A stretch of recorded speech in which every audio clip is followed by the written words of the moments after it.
The light that bathed the small sleeping town of Harmony Creek wasn't moonlight. It was a cold analytical beam, invisible to the human eye, pouring from the belly of a ship that hung in the upper atmosphere like a sliver of polished obsidian. On board, two beings, known to their own kind as Zyler and Krieg, watched the data streams flicker across their consoles. They were cosmic cartographers, cataloging life forms. It was a dull job mostly. They had scanned the dominant species, the humans, predictable, prone to conflict, rapid technological advancement, and a strange obsession with fermented grain beverages. They scanned the flora, the fauna, the deer in the woods, the raccoons in the trash cans, the fish in the creek, all categorized, all boring. Then they focused on a small two-story house at the end of Maple Street, the residence of one Frank Gable, a widower whose life signs indicated a low-level chronic melancholy. Inside, they found two heat signatures. One was Frank asleep in his bed, the other was curled up at his feet. The scanner designated it Philly's Catus, a common domestic pet. "Just a small predator," Creed chirped, his voice a series of melodic clicks. "Standard scan, and we move on." Zyler initiated the deep cellular analysis. It was routine. The beam refined, focusing on the sleeping animal, a fluffy orange cat. For a moment, the data was what they expected. Biological markers, cellular structure, neural activity consistent with a dreaming state. Then the anomaly hit. The console screamed. Not an auditory scream, but a blast of raw, terrifying data that made both Zyler and Krieg recoil. Alarms they hadn't seen, active in centuries of travel, blared across the screen in violent crimson. Symbols for existential threats, for paradigm-ending phenomena, for weapons that could unmake reality itself, flashed in a frantic, stuttering rhythm. "What is it?" Krieg clicked, his slender appendages trembling. "A misreading? A system error?" Zyler didn't answer. He was staring at the core analysis, his multifaceted eyes wide with a terror so profound it was religious. The scanner was trying to quantify the creature's primary biological function, something the humans called a purr. It was a low-frequency vibration emanating from the animal's throat. But the deep scan revealed what that vibration truly was. It wasn't just a sound, it was a lock, a key, a dam holding back an ocean of cosmic madness. The data stream translated the concept into terms they could understand. It was a harmonic resonance that actively suppressed, a chaotic nihilistic frequency permeating all of space-time. It was a living, breathing anchor of sanity. The scan extrapolated a scenario. What if the source of the resonance, this small creature, were to be eliminated? The simulation that ran was brief, but it was the most horrifying thing Zyler had ever witnessed. It showed galaxies dissolving not into dust, but into gibbering, self-devouring insanity. It showed stars winking out, not in explosions, but in whimpers of utter despair. It showed the fundamental laws of physics breaking down, replaced by a malevolent, shrieking chaos. The weapon wasn't the cat. The weapon was its absence. "By the first spiral," Krieg whispered, the clicks in his voice now ragged with fear. "It's a lullaby device. We only read about them in the forbidden archives. A biological weapon of last resort. Something that doesn't kill you but makes you wish you were dead. It makes everything wish it was dead." Zyler frantically shut down the scan as if afraid the very act of observing it might be dangerous. The humans, they have no idea. They use it as a companion. They pet it. He shuddered. They let it sleep on their beds.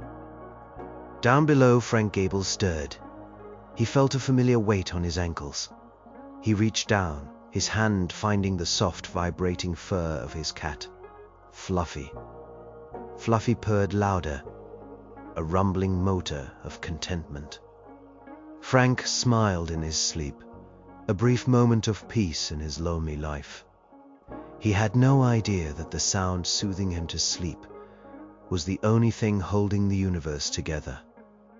He had no idea that two beings miles above his head were staring at his house, not as a point on a map, but as the epicenter of a potential Armageddon. And he had no idea that their scan, a simple routine act, had just put a massive intergalactic target on his pet. The universe now knew where the weapon was, and someone would be coming for it. The next morning, Frank Gable woke up to the smell of bad coffee and the feeling that something was off. It was a subtle wrongness, like a picture frame tilted just a single degree on the wall. You might not notice it right away, but your subconscious did, and it screamed at you until you fixed it. Fluffy was already at the door, meowing for his breakfast, his orange tail a question mark. Frank shuffled into the kitchen, his joints popping, a Morse code of middle-aged complaint.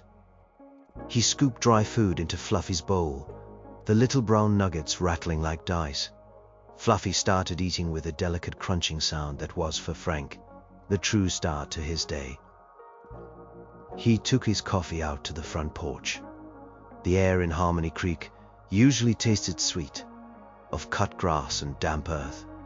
This morning, it had a metallic tang, like a tongue on a 9-volt battery, and it was quiet. Too quiet. Usually, he could hear the chattering of sparrows in the old oak tree across the street. Today, there was nothing. He looked over at the tree. Lying at its base were 3 small feathered bodies. Sparrows. They weren't torn up or mangled. They looked like they had simply fallen from their branches, their tiny hearts giving out all at once. Frank frowned. Strange. Maybe some kind of blight. He finished his coffee and headed off to work. Frank's hardware was a relic, a dusty museum of hammers, nails, and good intentions. His father had run it, and his grandfather before that. Now it was just him, trying to compete with a giant build mart that had opened up on the highway. Most days, he was lucky to see 5 customers. Today was different. Mrs. Gable, no relation, a sweet old woman who usually bought birdseed once a week, came in around 10. Her face, normally a collection of cheerful wrinkles, was tight and pale. "Frank," she said, her voice thin, "I need a new lock for my door. A deadbolt, the strongest one you have." "Trouble, Mrs. Gable?" Frank asked, pulling a heavy-duty lock from the shelf. "It's the noises," she whispered, leaning closer. "All night, scratching, and the way people are looking at me like they know things, bad things." She clutched her purse to her chest. "Everyone's gone sour, Frank. The whole town's gone sour overnight." Frank sold her the lock, dismissing it as old-age paranoia. But then came Mr. Henderson, the high school history teacher. He wanted to buy the biggest length of chain Frank had. Said he needed to chain his garbage cans shut. "Kids?" Frank asked. "Worse," Henderson muttered, his eyes darting around the store.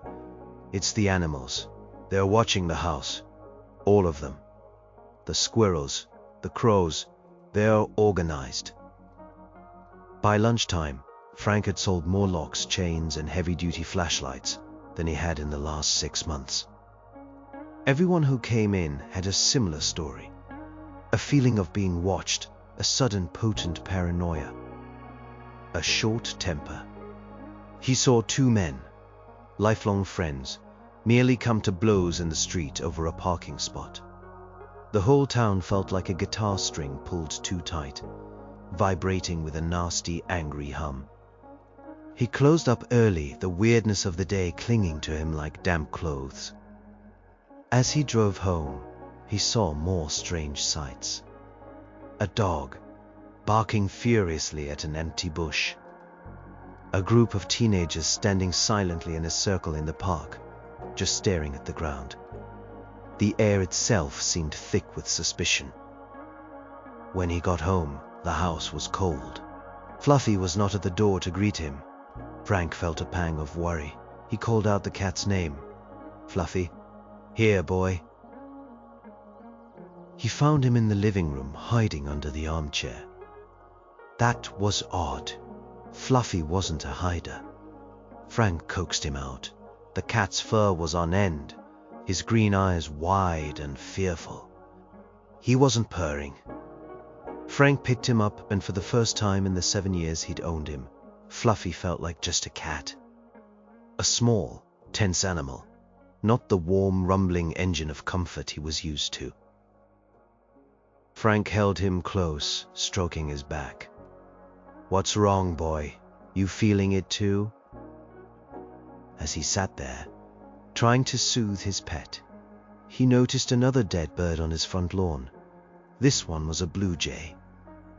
It was lying on its back, its claws curled tightly towards the sky, as if it had been trying to grab onto something that wasn't there. The picture on the wall wasn't just crooked anymore. It felt like it was about to fall off and shatter. The wrongness was getting louder. And for some reason he knew, deep in his gut, that his silent, trembling cat was at the very center of it all. 2 days later, the man walked into Frank's hardware. The bell above the door chimed its lonely little announcement. But the man didn't seem to notice. He was tall and wore a plain gray suit that looked both too new and completely wrong for Harmony Creek. It was the kind of suit you saw on government men in old movies. Frank was at the counter, trying to make sense of his ledger. The town's mood had curdled further. There had been a brawl at the local diner, and Sheriff Brody had his hands full with domestic disturbance calls. The whole place felt like it was holding its breath, waiting for a storm. The man in the suit moved with a strange, gliding stillness. He didn't browse. He came straight to the counter. His face was pale and smooth, his eyes a very light, washed-out blue. He looked at Frank with an unnerving directness. "Frank Gable?" the man asked. His voice was flat, without any inflection. It sounded like a recording. "That's me," Frank said, putting his pencil down. "Can I help you?"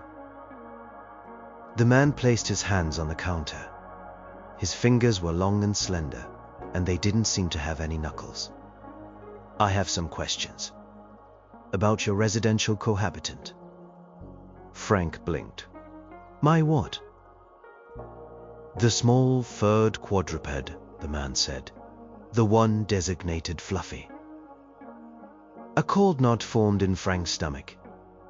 It was the same feeling he'd had when he saw the dead sparrows, only stronger. My cat? What about my cat? "We need to discuss its operational status," the man continued, his pale eyes unblinking. "It is a matter of galactic importance." Frank stared at him. He looked for signs. Was this a prank? Was one of the guys from the VFW hall putting him on? But there was no humor in the man's face. There was nothing in his face at all. It was a mask. "Look, pal," Frank said, trying to keep his voice steady.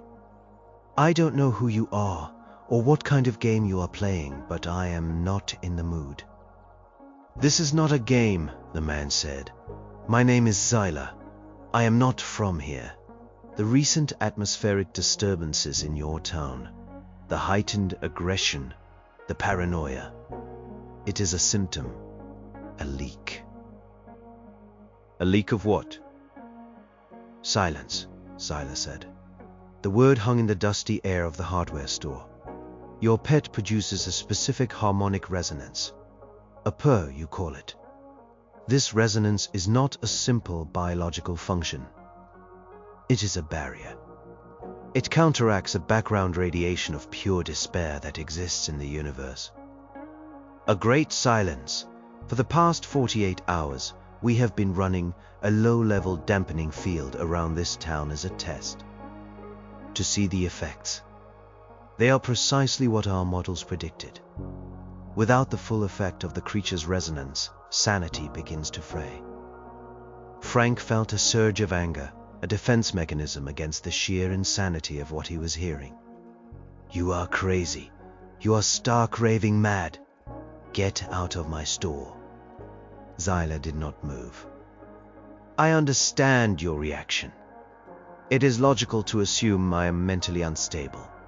But you have seen the evidence yourself. The animals, the behavior of your neighbors. You feel it, do you not?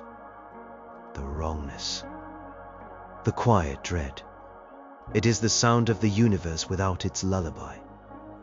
Frank remembered holding Fluffy, the cat's usual comforting rumble completely absent.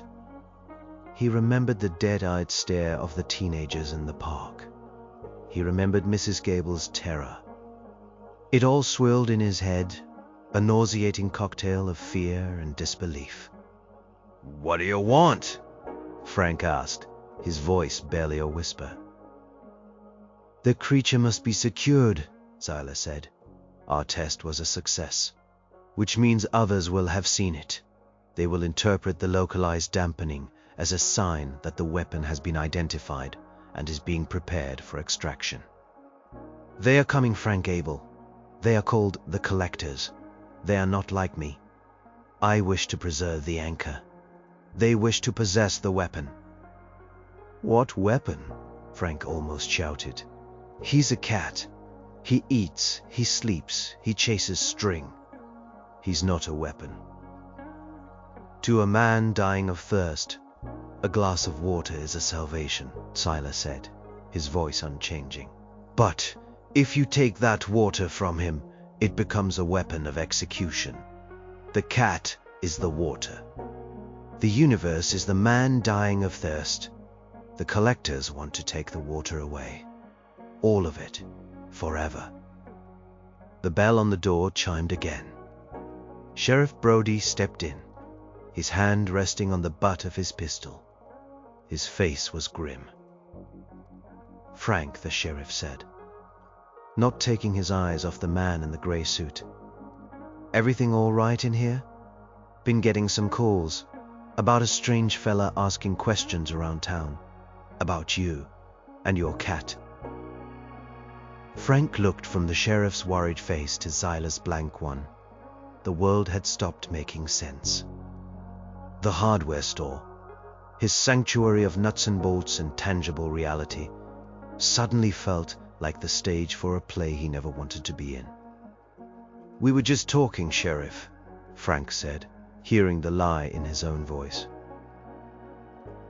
Zyla turned his head slowly, a mechanical, unnatural movement. Sheriff Brody, he said, his flat voice filling the small store. Your town is the focal point of a cosmic crisis. I suggest you go home, lock your doors, and pray that we can resolve this before the true silence falls. Sheriff Brody was not a man given to flights of fancy. He was a creature of coffee, paperwork, and the occasional speeding ticket. So, when a man who looked like an undertaker's mannequin started talking about cosmic crises, Brody's first instinct was to check for a breathalyzer. All right, Mr. Ziller, was it? Brody said, his voice laced with the weary authority of a man who'd seen it all, or thought he had. I am going to need you to step outside with me. That would be unwise, Zyla said, not moving. The forces converging on this location are not subject to local law enforcement protocols. Is that so? Brody took a step forward. Well, in Harmony Creek, you are subject to mine. Now let's go. Frank watched, frozen. Part of him, the rational part that paid taxes and mowed his lawn, sided with the sheriff. This Zyla character was clearly a lunatic. But another part of him, the part that had seen the dead birds and felt the town's sanity fraying like an old rope, wasn't so sure. "Frank," Brody said, his eyes still on Zyla. "You know this guy?" "He just walked in," Frank said, his throat dry. "Started talking nonsense about my cat." "The creature is not nonsense," Zyla stated calmly. "It is the fulcrum upon which your reality balances. I am here to prevent it from being removed." "Removed by who? The cat burglars from outer space?" Brody scoffed. "In a manner of speaking, yes," Zyla replied with no trace of irony. "The collectors do not value life. They value its absence. They are cosmic nihilists. They see it as a cleansing, a return to zero." Frank felt a chill that had nothing to do with the temperature in the store. A return to zero. The words echoed with a terrible finality. "I've heard enough," Brody said, reaching for his handcuffs. "You are coming with me. We've got a nice quiet cell for you to think about this cosmic crisis of yours." As Brody's hand touched Zyla's arm, something happened. It wasn't violent. It was just wrong. The air in the store thickened, became heavy and hard to breathe. The humming sound that had been at the edge of Frank's hearing for days suddenly grew louder, more insistent. It felt like it was coming from inside his own skull. Brody froze, his hand clamped on Zyla's arm. The sheriff's face went slack, his eyes unfocused. He let go of Zyla and stumbled back a step, a look of raw animal terror on his face. "What did you do to him?" Frank gasped. "I did nothing," Zyla said. "I simply allowed him to hear it." For a fraction of a second. The background noise, the silence. Brody was panting, his eyes darting around the store as if the shelves of screws and paint cans were about to leap out and attack him. "The wars," he whispered, his voice trembling. "They're breathing. Oh God, they're breathing." He looked down at his own hands as if they were alien things, writhing snakes at the ends of his arms. "They're not mine." "Sheriff! Sam!" Frank yelled, using Brody's first name. "Snap out of it!" Zyla raised a hand, and the oppressive feeling in the room vanished as quickly as it had come. The air thinned, the hum receded. Brody blinked, shaking his head as if coming out of a trance. He looked at Zyla, his professional skepticism replaced by a deep primal fear. What was that?" Brody stammered. "A taste," Zyla said. "Imagine that feeling, Sheriff. Not for a second, but forever. Spreading from person to person, planet to planet, until every sentient mind in the galaxy is trapped in its own private hell. Convinced the universe is a malevolent entity, whispering poison into its ear. That is what the collectors want to unleash. That is the weapon they seek to activate by taking the cat." Frank finally understood. The weapon wasn't a bomb inside Fluffy. It wasn't a death ray or a plague.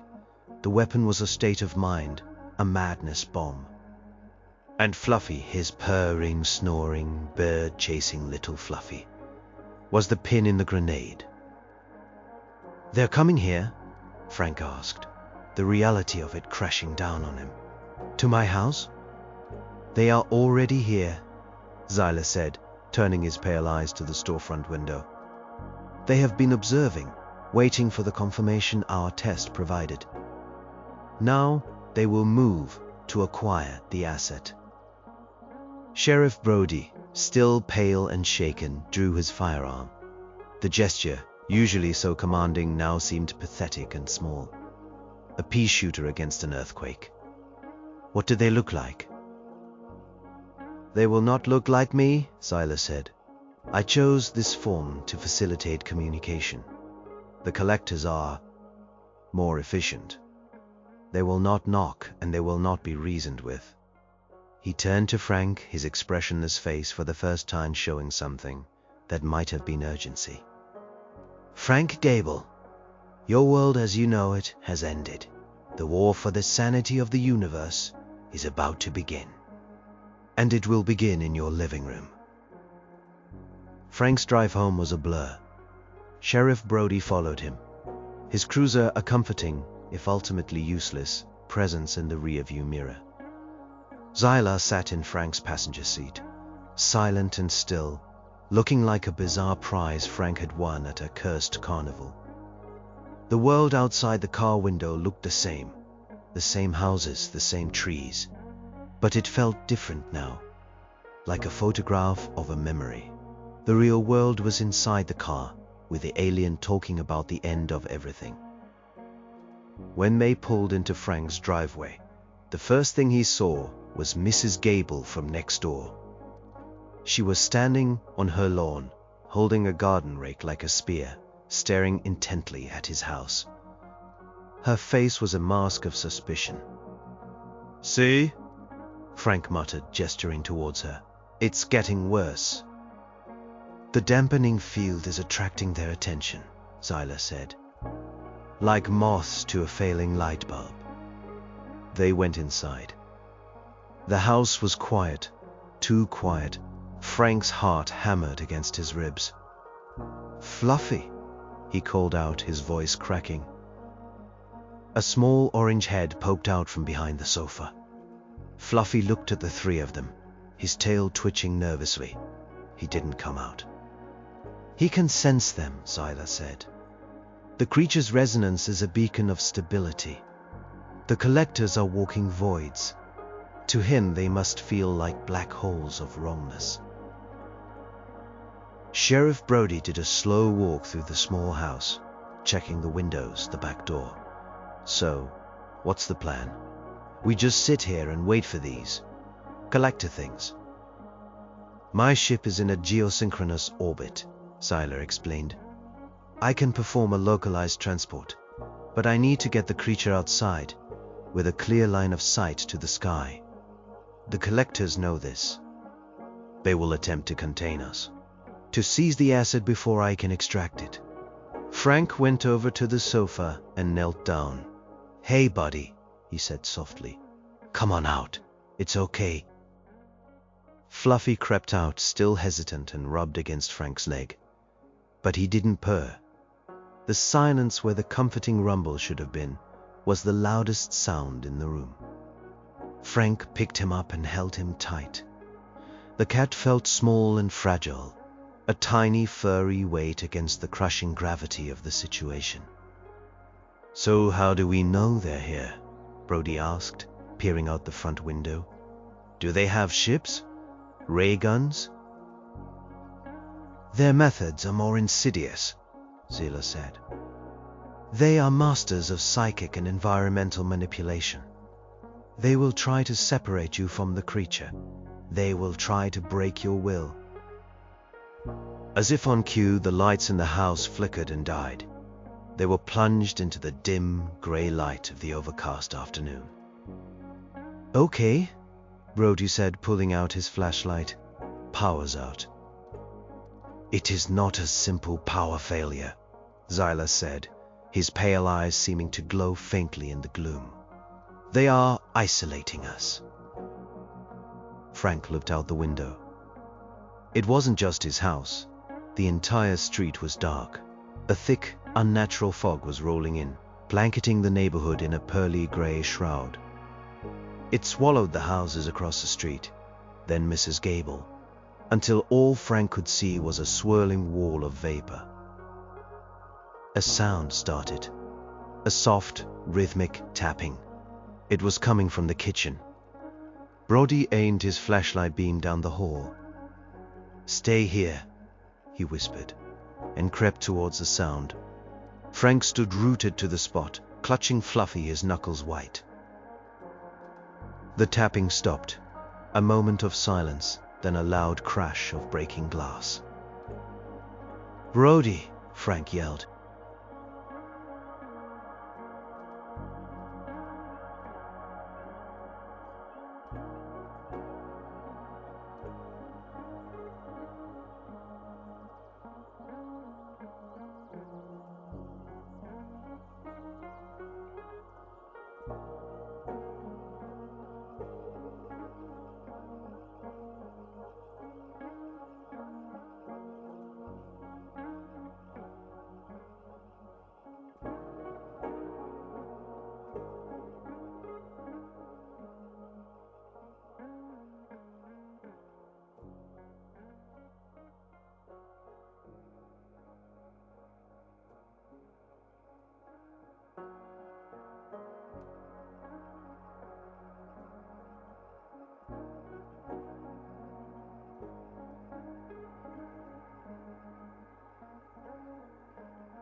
Then the tapping started again.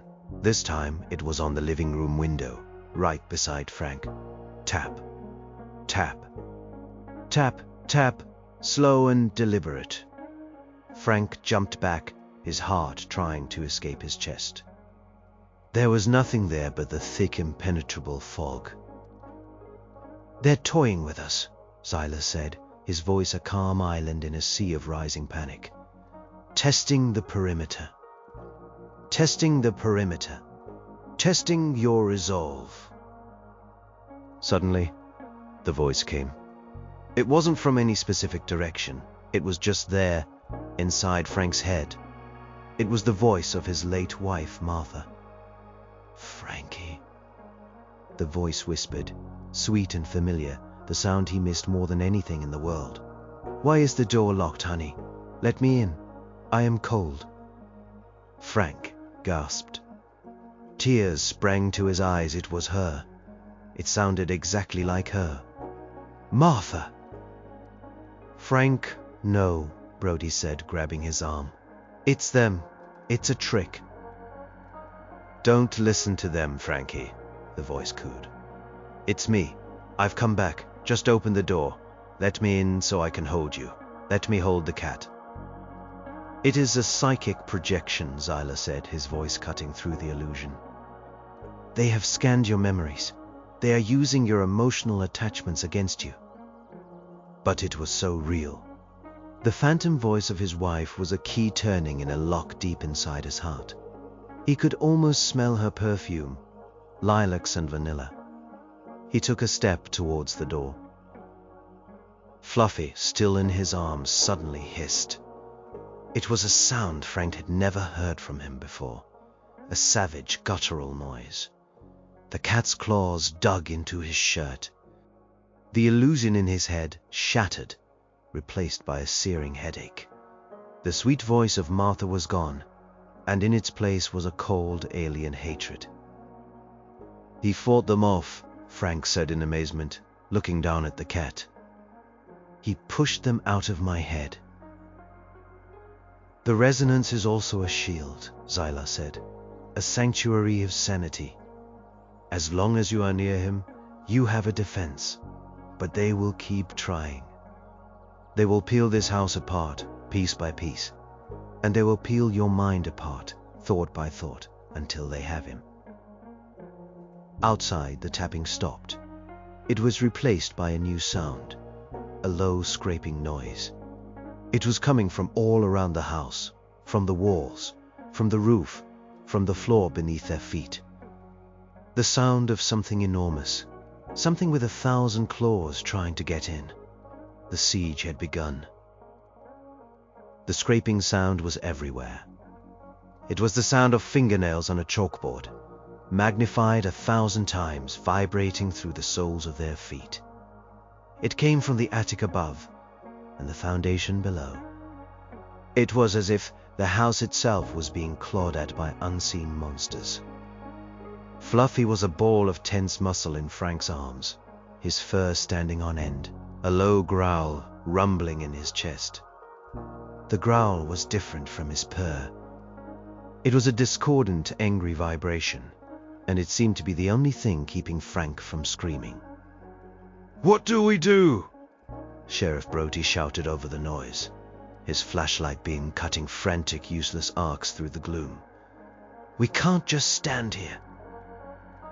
"We must get to the extraction points," Zyla said. "The back garden. There is a clearing past the oak tree. The fog is thinnest there, but we have to go now." "Through that," Brody gestured at the walls. "It sounds like the whole world is trying to get in." "What you hear is not entirely physical," Zyla explained, his voice strained. "It is a sonic illusion, designed to induce terror. It is a psychic crowbar. They are trying to pry your minds open." As if to prove his point, the scraping intensified on the back door. It was followed by a splintering crack. Then another. Something was physically trying to break it down now. "Okay," Frank said, his voice shaking but resolute. "Okay, The hardware store. My truck is out front. There are things in there. Tools. He looked at Brody. My dad was a bit of a survivalist nut. After the Cold War, Tiheresaurus Taza. A. Reinforced cellar. Brody's eyes widened slightly. You are kidding me. Steel door. Concrete walls. Separate ventilation. Frank recited from memory.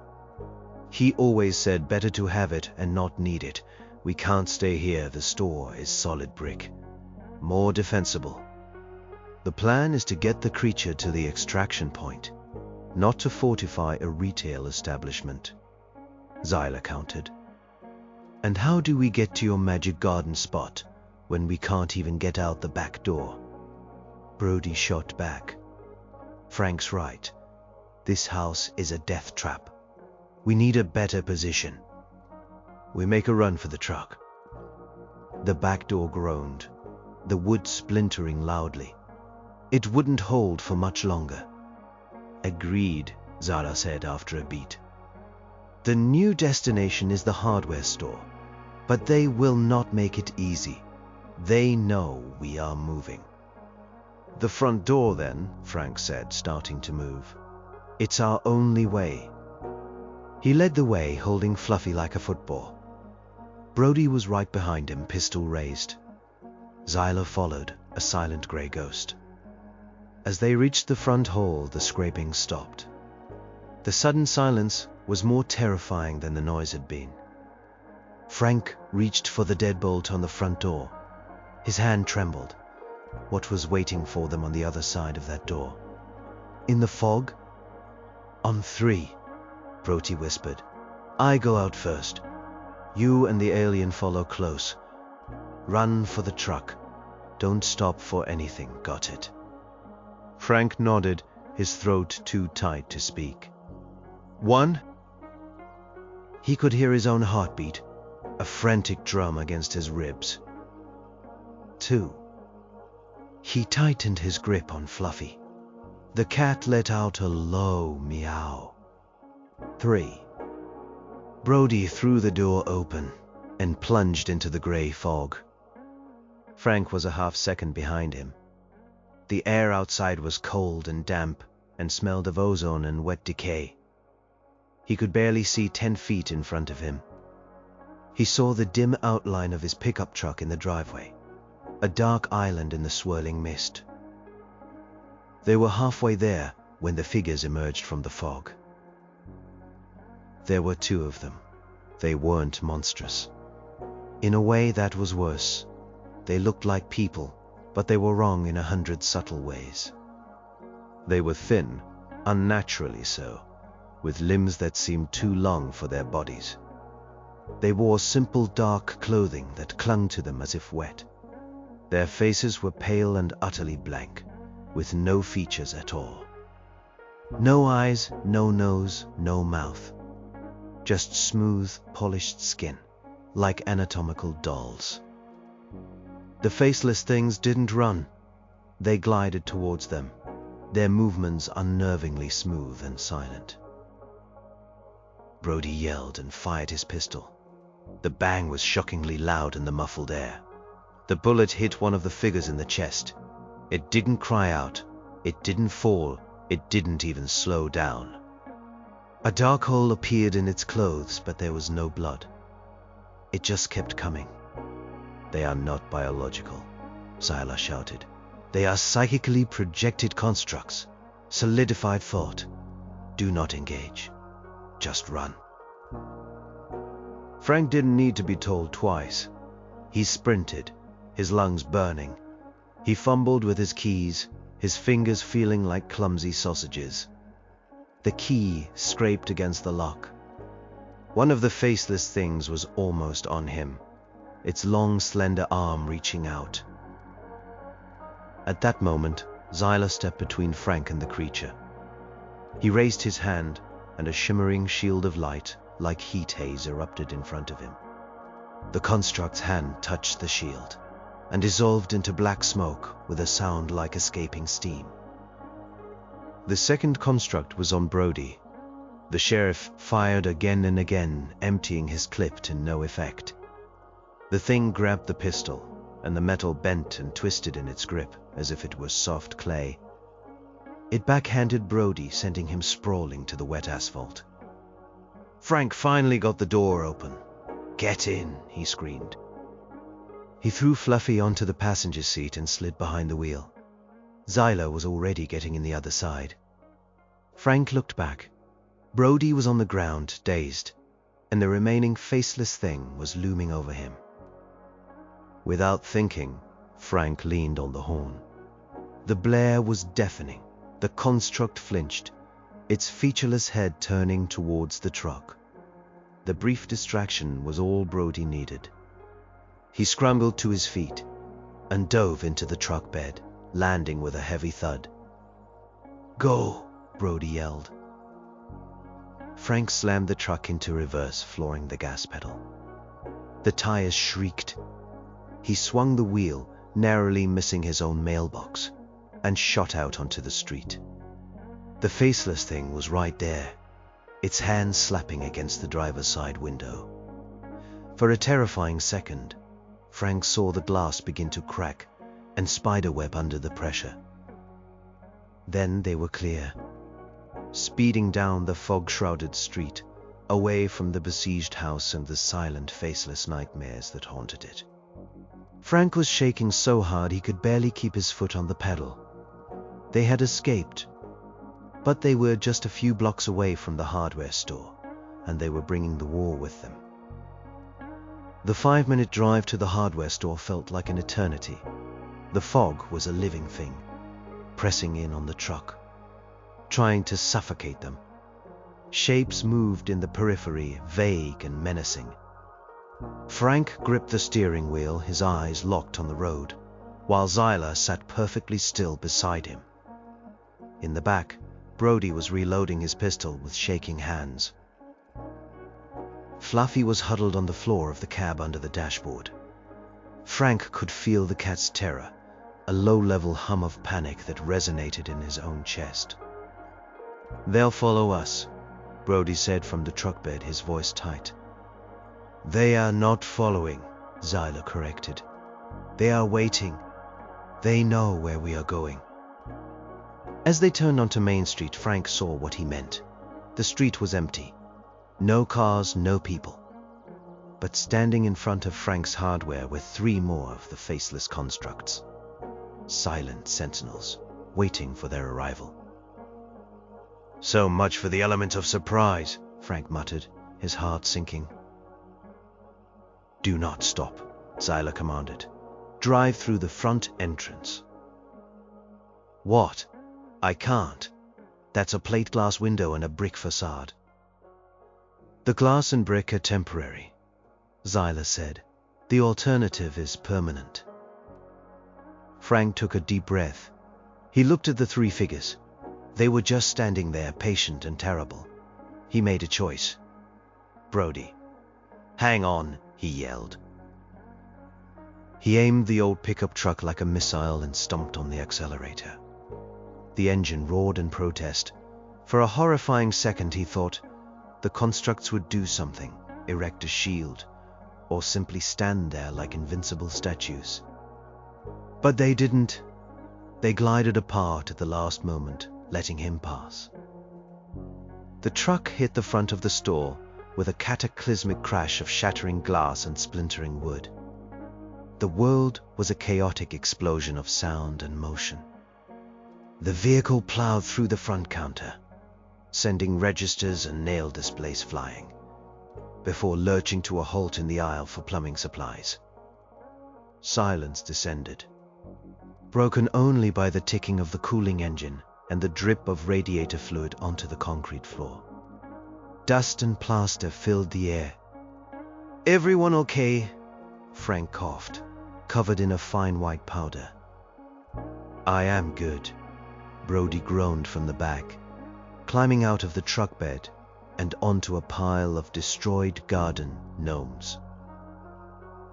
Zyla was already out of the cab, surveying the damage with his usual unnerving calm. "The perimeter is breached," but the structure is secure for now. Frank scooped up Fluffy, who was trembling violently, and held him close. "The cellar," he said, pointing towards the back of the store. "This way." He led them through the wreckage of his own business, a place that held a lifetime of memories, now just a disaster zone. He unlocked a heavy wooden door marked "Serve Only" and led them down a short flight of creaky wooden steps. At the bottom was a second door, this one made of solid steel with a large wheel for a handle. "My dad installed this in '83, Frank said, his hands working on the wheel. "He was convinced the Soviets were coming. Guess he was just wrong about who." With a heavy groan, the thick steel doors swung inward, revealing a small, stark room. Concrete walls, a single bare light bulb hanging from the ceiling, and a few shelves stocked with canned goods and dusty jugs of water. A ventilation shaft covered by a thick metal grate was set high in one wall. It was cold, damp, and smelled of earth and old fears. They all shuffled inside, and Frank swung the heavy door shut. He spun the wheel, the thick bolts sliding into place with a series of satisfying final-sounding clunks. For the first time in hours, Frank felt a flicker of safety. Brody slumped against a wall, sliding to the floor. "So, we're in a box. What now?" "Now we wait for the extraction window," Zyla said. He stood in the center of the room, looking up at the ventilation grate. The fog is a blanket for their psychic energy. It's thickest at ground level. "This cellar buys us time, but the extraction point is still outside. I must get a clear signal." Frank sat on an overturned bucket, stroking Fluffy. The cat had finally started to purr again, a weak, sputtering rumble. The sound was a small comfort in the suffocating silence of the cellar. The silence didn't last. A soft scratching sound began on the other side of the steel door. It was a light, almost delicate noise. Not the furious clawing from the house, but something more patient, more intelligent. Then the voice came again, whispering from the ventilation shaft. It wasn't Martha this time. It was a child's voice. A little girl crying. "Daddy, I am lost. I can't see. It's so dark." Brody, who Frank knew had a 7-year-old daughter named Sarah, flinched as if he'd been struck. "Sarah?" he whispered, his eyes wide with horror. "It is not her," Zyla said firmly. "It is a reflection, a weapon." "Daddy, why did you leave me out there with the blank men?" The voice sobbed. "They're coming for me. Help me, Daddy." "Make it stop," Brody gritted out, pressing his hands over his ears. Frank felt a surge of fury. These things, these collectors, they didn't just want to take his cat. They wanted to tear them apart from the inside out, using their own hearts as weapons. He stood up and walked over to the steel door. The scratching continued, slow and methodical. "Hey!" Frank yelled at the door, his voice booming in the small room. "You want him. You want the cat. You are going to have to do better than cheap parlor tricks." The scratching stopped. The crying from the vent ceased. A new voice spoke, this time from the door itself, a cold, resonant bass that seemed to vibrate in Frank's bones. "The asset is irrelevant," the voice said. It was passionless, like a machine. "It is a container. We desire what it contains, the great silence, the perfect, beautiful nothing. You are a biological lock on a cage that should never have been built. We have the key." "What key?" Frank asked, his bravado wavering. The voice from the door answered. "You, Frank Gable, your attachment, your love. That is the key. Give us the creature and we will give you back your wife. Not a memory, not a ghost. Alive and whole, a simple transaction. The offer hung in the cold, damp air of the cellar. Give us the creature and we will give you back your wife. Frank felt the world tilt. Martha. The thought of her, not as a memory but real, breathing her hand in his, was a physical blow. It knocked the air from his lungs. For 5 years his life had been a grayscale photograph. The voice on the other side of the door was offering to turn the color back on. "Don't listen, Frank," Brody said, getting to his feet. His face was pale, but his eyes were clear. The trick with his daughter's voice had hardened him. "They're liars. They're monsters." "Are they?" Frank whispered. He looked at Zyla. Could they do it? Could they bring her back? Zyla's face was unreadable, but his voice was grave. Their command of psychic energy and biological matter is considerable. They could create a construct, a perfect copy, indistinguishable from the original. It would have her memories, her personality. It would believe it was her, and you would believe it too. "So it would be her," Frank said, a desperate hope blooming in the wasteland of his grief. "It would be a cage," Zyla countered. "A beautiful, perfect cage for your mind. They would give you your fantasy, and you would give them the key to unraveling reality. A small price for them to pay." The cold voice from the door spoke again, sensing his hesitation. "She misses you, Frank. She is waiting. In the quiet place she asks for you. All we need is the lullaby device." Frank closed his eyes. He could see Martha's face, her smile. He remembered lazy Sunday mornings, the smell of her shampoo, the way she'd laugh at his bad jokes. The collectors were offering to mend the great ragged hole in his life. All he had to do was give them a cat. A cat he loved, yes, but just a cat. Weighed against Martha, what was anything? Fluffy, still in his arms, seemed to sense the shift in him. The purring stopped. The cat looked up at him with his wide green eyes. There was no judgment in them. Just a simple animal trust that Frank was now considering betraying. He looked at the cat, this small, warm creature that had been his only companion through the long, silent nights. The one who had curled up on his chest when the grief was too heavy. The one who had purred away the darkness literally and figuratively. He had saved Fluffy from a shelter, but the truth was, Fluffy had saved him right back. And now, the universe was asking him to choose. His personal heaven, or the sanity of all existence. A sudden, violent bang on the steel door jolted him from his thoughts. It was followed by another and another, like a giant sledgehammer. The thick metal shuddered with each impact. "They are losing patience," Zyla said. "They can't get through that door," Brody said, though he sounded like he was trying to convince himself. Another tremendous boom, and this time a small dent appeared in the center of the steel door, pushed from the outside. "Their psychic force can be focused," Zyla stated, "like a battering ram. The door will not hold forever." Frank looked from the dented door to the trusting cat in his arms. The choice was obscene. It was unfair. But it was his.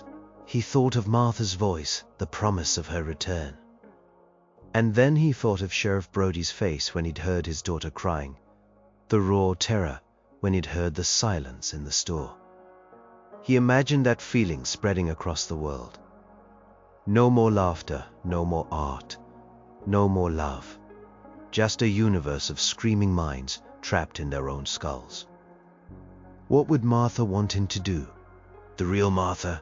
The strong, kind woman he had loved. She would have told him to do the right thing, no matter how much it hurt. He took a deep breath, the cold cellar air steadying him. "No deal," he shouted at the door. "You are not getting him."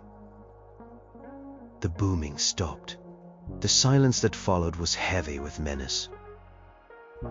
"A regrettable decision," the voice from the door said, its cold tone unchanged.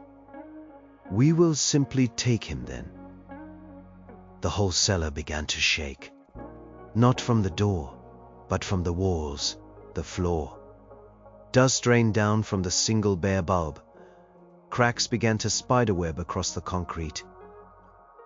"They are collapsing the structure," Brody yelled. "The ventilation shaft," Zeller pointed upwards. "It is our only way out." The metal grate over the vent was a good 12 feet up the wall. "How are we supposed to get up there?" Frank cried out, shielding Fluffy as a chunk of concrete fell from the ceiling and shattered on the floor. Zyla didn't answer. He simply looked at Brody.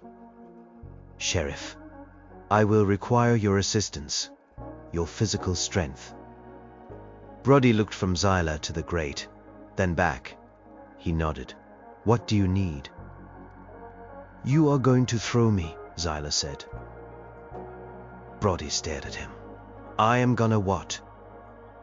"Throw me," Zyla repeated, as another tremor shook the room. "Up to the grate. There is no time to argue." The ceiling groaned, a long, deep sound of failing concrete. The lights flickered and died, plunging them into absolute darkness.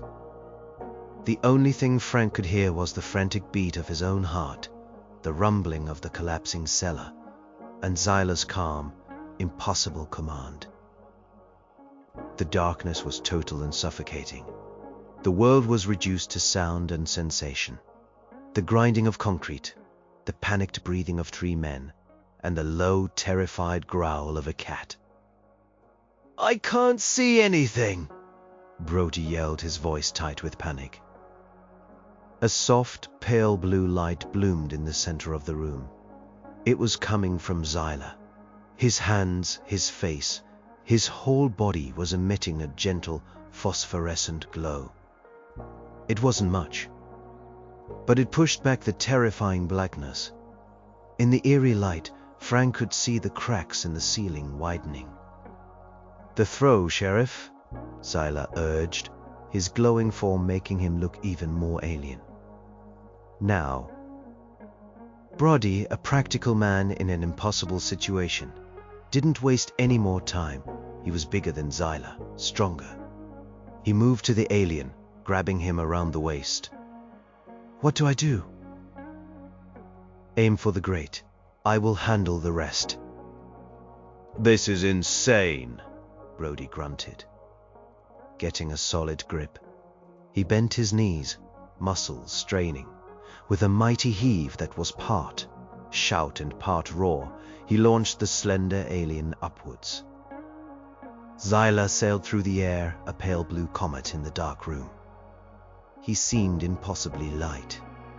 His long, knuckleless fingers reached out and grabbed the metal bars of the ventilation grate. For a moment, he just hung there.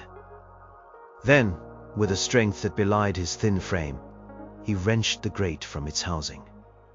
It fell with a deafening clang, narrowly missing Brody.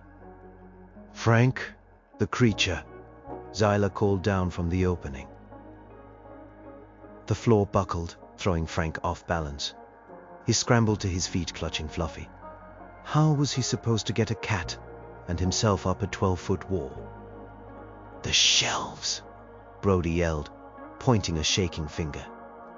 The wooden shelves holding the emergency supplies were still attached to the wall. They were flimsy, but they might just work as a ladder. Frank didn't hesitate. He handed Fluffy to Brody. "Hold him, don't let go." He scrambled onto the first shelf. It groaned under his weight, but held. He reached for the second. Wood splintered under his fingers, but he found a solid handhold. He pulled himself up, his muscles screaming. The whole time, The room was disintegrating around them. He reached the top shelf, now level with the vent. "Okay, give him to me," he shouted down. Brody, standing on his toes, stretched as high as he could, lifting the terrified cat. Frank leaned down, his arm outstretched. Their fingers brushed. He grabbed a handful of fluffy scruff, the way a mother cat would, and hauled him up. He pushed the struggling cat into the dark, narrow vent. "Go on, boy, go." Then he turned to help Brody. But as he looked down, a huge section of the ceiling gave way, a slab of concrete, the size of a tabletop, crashing down right where Brody had been standing. The sheriff had jumped back, but not far enough. The edge of the slab caught his leg. He cried out, a sharp, terrible sound of pain and snapping bone. "Brody!" Frank screamed. The sheriff was on the floor, trying to pull his leg out from under the slab, his face a mask of agony. The way was blocked. "Go, Frank," Brody yelled, gritting his teeth. "Get the cat out of here. That's the mission. I am not leaving you." "You don't have a choice," Brody roared. "Go." From deep within the vent, Zyla's voice echoed. "He is right, Frank Gable. We must leave now. The structure is failing." Frank was torn. He looked at his friend trapped and helpless, and at the dark tunnel that represented the only escape. To leave him was unthinkable. To stay was to doom them all, and maybe the entire universe with them.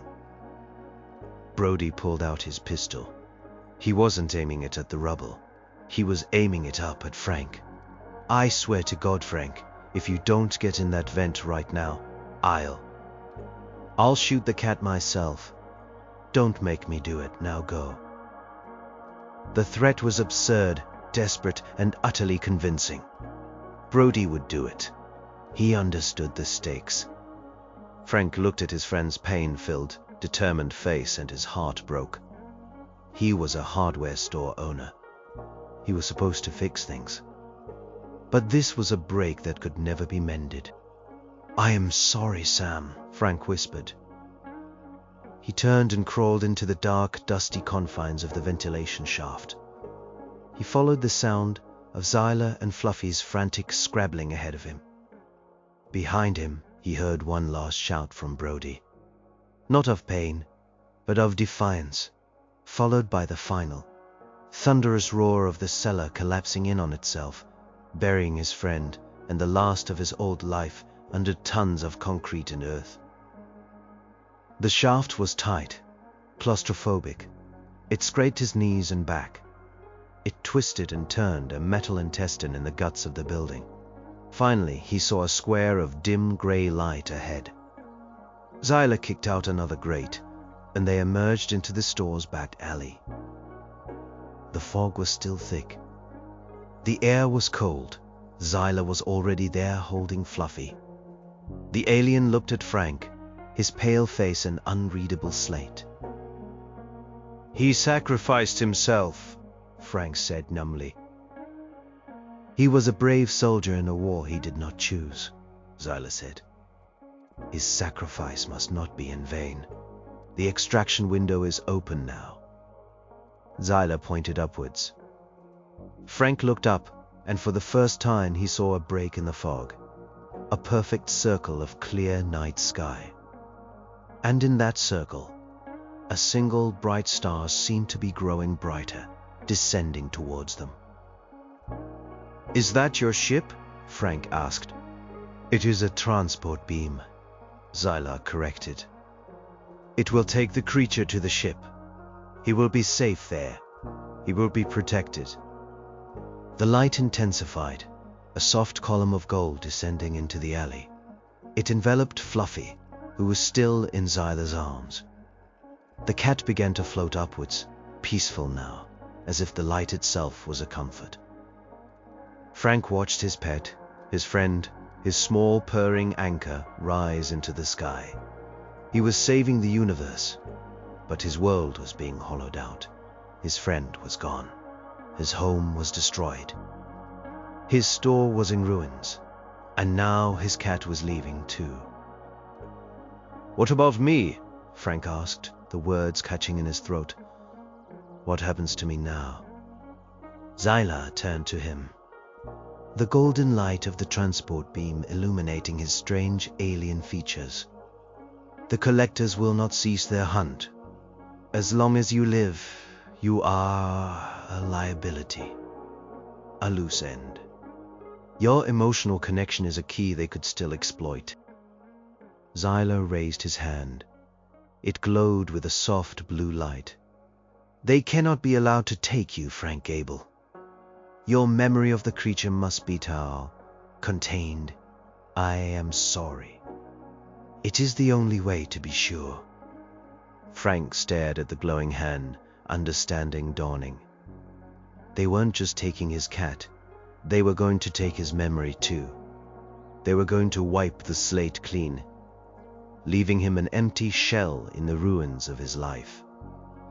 Frank looked at Zyla's glowing hand, then up at the column of light where Fluffy was serenely ascending. His cat, his best friend. He was about to lose him forever, not just physically, but from the landscape of his own mind. They were going to scoop out the last 5 years of his life and leave a clean, sterile void. He thought of Brody buried under the store, sacrificing himself for this. He thought of the town, twisted by paranoia. He thought of the collectors and their awful, silent promise of nothingness. And a cold, hard anger solidified in his gut. "No," Frank said. The word was quiet but unyielding. Zyla tilted his head. "This is not a negotiation. Your memory is a beacon. It makes you a target. Wiping it is the only logical course of action to ensure the asset's continued safety." "You want logic?" Frank shot back, his voice rising. "I just lost my best friend, my home, and my business are gone. And you are telling me the logical thing to do is to let you scramble my brains, so I won't even remember why. So I can wake up tomorrow morning, a blank slate, wondering what happened to the last piece of my heart." Frank took a step forward, his fists clenched. "That cat is the only thing I have left. My memory of him is the only thing I'll have left after tonight. You are not taking that. I won't let you." "Your resistance is emotional and irrational," Zyla said. But he didn't move his hand closer. "What alternative do you propose? You cannot fight them. They will hunt you across this planet." "Then let them hunt me," Frank said, a strange calm settling over him. "You said my connection to him was a key. A liability. But it was also a shield, wasn't it? My love for him, it pushed them out of my head. It's a defense." The transport beam faded, and the hole in the fog closed up. Fluffy was gone. The alley was plunged back into a murky gloom. The only light was the faint blue glow from Zyla. "Your love is an unpredictable variable," the alien stated. "It cannot be relied upon."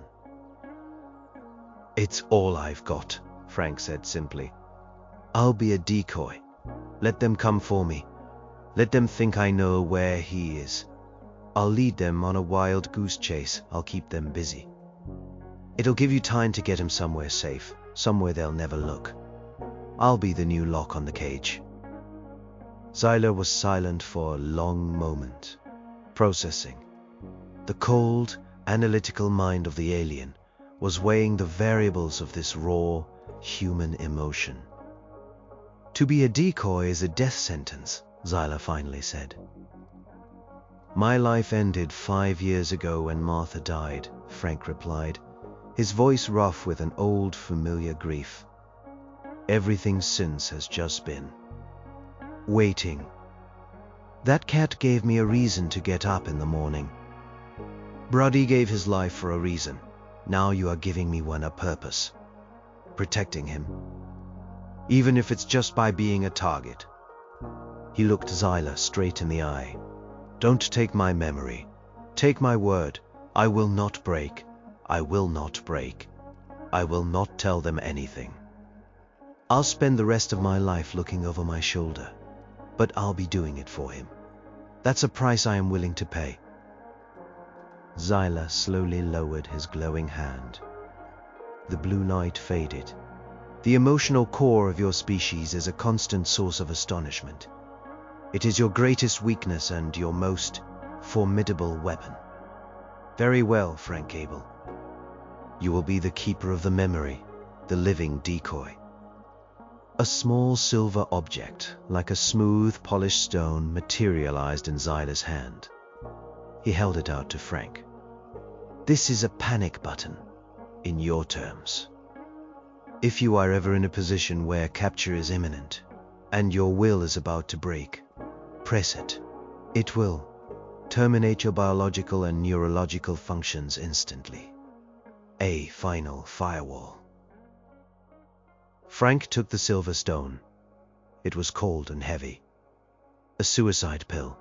It was the most terrifying and strangely comforting thing he had ever held. "I will be watching," Zyla said. "From a distance.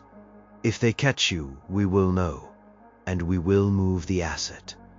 Your sacrifice will not be for nothing."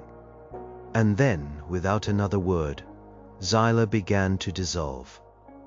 His form shimmered, became transparent, and then he was simply gone. Frank was alone in the alley, alone with the fog, the ruins of his store, and the cold silver stone in his pocket. The town of Harmony Creek would slowly return to normal. The fog would lift. The paranoia would fade. People would forget the strange few days when everyone was on edge. The official story would be a gas line explosion at the hardware store. Tragic accident, Sheriff Brody. A hero lost in the blast. Frank Gable, the lucky survivor, left with nothing. He walked out of the alley and onto the empty main street. He had no home, no business, no friend, no cat. All he had was a secret big enough to swallow the universe, and a promise. He started walking with no destination in mind. He was a ghost in his own life now, a man defined not by what he had, but by what he had lost and what he protected.